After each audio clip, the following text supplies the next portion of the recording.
Today we talking about Tyson Fury and Deontay the Bronze Bomber Wilder, Mr. Bomb Squad himself. But before we get into this next video, make sure that you smash on my like button and make sure that you sub to the channel if you haven't already subbed to the channel. Now, we all know October the 9th is the day. October the 9th is the day. Deontay Wilder versus Tyson Fury, right? The fight that we've been waiting for a long time. We've been waiting for this fight for over a year. Highly anticipating this fight. And Tyson Fury has done everything that he could, right, to try to get himself out of the fight. But see, they went to court. He made a million excuses why he shouldn't have to fight Deontay Wilder, even though he put his name on that dotted line, right, and signed those papers with that wet ink, but he still tried to get out of the fight. And now Deontay Wilder, knowing that the fight is less than a month away, he just did an interview with 78 Sports TV, and he had some strong words to Tyson Fury and his whole camp. And he wanted to let Tyson Fury know, hey, I'm no longer that 1-2 puncher that you got before. What you did to me last year in February was a blessing. And once we get in that ring on October the 9th, I'm going to anoint you and I'm going to show you, right, what I've been blessed with, right? What I've been blessed with over the whole, past year that I've been trying to get you in the ring. Now, one thing that really caught my eye in this interview, and it's something that I had actually been alluding to for a long time when you talk about Deontay Wilder and his former coach, Mark Breland. I was one of the first ones. Matter of fact, I was actually the first one that I know of that was making videos that was coming out saying that I thought that Mark Breland wasn't a good look for Deontay Wilder. And it had nothing to do with Deontay Wilder's performance in the ring. And I'm talking about years ago, before Deontay Wilder even came close to having the L on his record. Now, I do strongly believe that Tyson Fury cheated. I know that Tyson Fury cheated because it was in front of my face. Tyson Fury has a history of cheating. But what I'm talking about right here has nothing to do with Tyson Fury at all. I felt a long time ago that Mark Breland wasn't a good fit for Deontay Wilder because you could just tell the way that Mark Breland's energy was when you would see him around Deontay Wilder. Even when you would see Mark Breland do interviews, he did a few interviews about Deontay Wilder, in the past. And this is after the first Tyson Fury fight, right? And I said, nah, Deontay Wilder needs to get far away from Mark Breland because Mark Breland ain't for him. Well, Deontay Wilder, he talked about when he was with Mark Breland, right? And he says that, Mark Breland only wanted him to work on a 1-2 combination.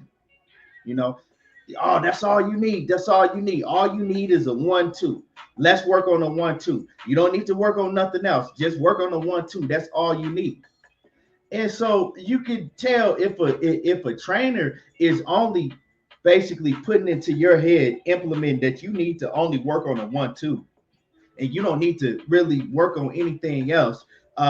Trying to implement different game plans and different strategies for different type fighters, because a 1-2 is not going to work for every type of fighter, right? It might work for that fighter over there, but it might not work for this fighter over here, if y'all get what I'm saying. So these are things that I noticed about Mark Breland. And to me, Mark Breland was just into it for the money, and when you have a coach that's just into it for the money, it's going to wear on the fighter eventually. And you can see in the ring when Deontay Wilder, as his career went on, 1-2 is mostly what you've seen from him. You would see a hook here, an uppercut here, but he didn't really implement those things. Now, he knew how to do those things, but he wasn't implementing them because why? Because he has a trainer that's one to only train him to do 1-2, the 1-2, you know what I'm saying? And you can see that in the ring. If you go back to the first Vermain-Stavern fight and some of Deontay Wilder's early fights, you can see that he had all of the boxing skills. he was boxing beautifully in a lot of those fights, you know, especially the first the first Stavern fight. He was boxing very beautifully in that fight, but he went away from a lot of the things that he was doing, and now we see why he went away from those things. If you have a coach that's telling you all you need to do is this, all you need to do is this, you know, you don't need to do none of those other things. Eventually you're gonna adapt that style. That's your coach. You as a fighter, you're gonna listen to your coach. That's what fighters do. They listen to the strategy and the things that the coach have them work on during training. And you know, when the fight comes, that's what they display, what the coach is having them do. Now, so we can see when Deontay Wilder says that, you know, Mark Breland, he only had me working on a 1-2. That's all he wanted to do. We can see that, you know, we can see if we go back to his fights, we can see that now, right? He's sending a message to Tyson Fury, and he's letting Tyson Fury know, like, yeah, you're not going to get that same 1-2 fighter. The worst thing that you could have done, right, is wasted all of this time trying to get away from this fight with me. That's the worst thing that you could have done, because in that time, I've been working. I wasn't sitting around, you know, crying and depressed like the media wants to try to play like I was depressed and worried and all that. No, I was working. I took that time to basically go back to my roots, things that I already knew how to do, but I took that time to process that back in my memory, right? I took all of that time to basically become the fighter that I always was, but polish up those skills so it comes, you know, firsthand when I step in the ring, right? I don't have to think about doing it when I step in the ring. We've been working, and we've been working a lot to the body. So he wanted to let Tyson Fury and them know, hey, prepare, because I'm trying to break every rib in your body. Before, we never went to the body because Mark Breland, all you needed is a 1-2 to the head, right? We didn't work on no body. We didn't work on none of that. But this past year and a half, I've been working on the full arsenal, body, head attack, everything. And I'm trying to break every rib you have in your body. So be ready, right? Because before, if you thought that, well, Deontay Wilder's not going to go to the body, all I got to worry about is a right hand to Deontay Wilder, right? A straight right. That's all I got to worry about. No, now you got to worry about a full arsenal. And this is great because when you think of a man with Deontay Wilder's punching power, right? And he's implementing a body attack along with that, now you not only have to worry about the right hand, you got to worry about a left hook, right, in the right hook. You got to worry about an uppercut, and you have to worry about the man breaking you down to the body, right? A 6'7" devastating puncher like Deontay Wilder. Now you got to worry about him breaking you down to the body. But not only that, the man has also shown you his strength, right? He's showing you his strength, right? When we seen Deontay Wilder first come on camera and, you know, show you what he was lifting, what he was maxing out at just a couple months ago, right? He was maxing out, what, 310 pounds? Now the man is pressing 350. And I mean, he's repping 350. Not just, you know what I'm saying? Not just going up under there, you know, warming up and then lifting 350 one time. He's working his way all the way up to 350.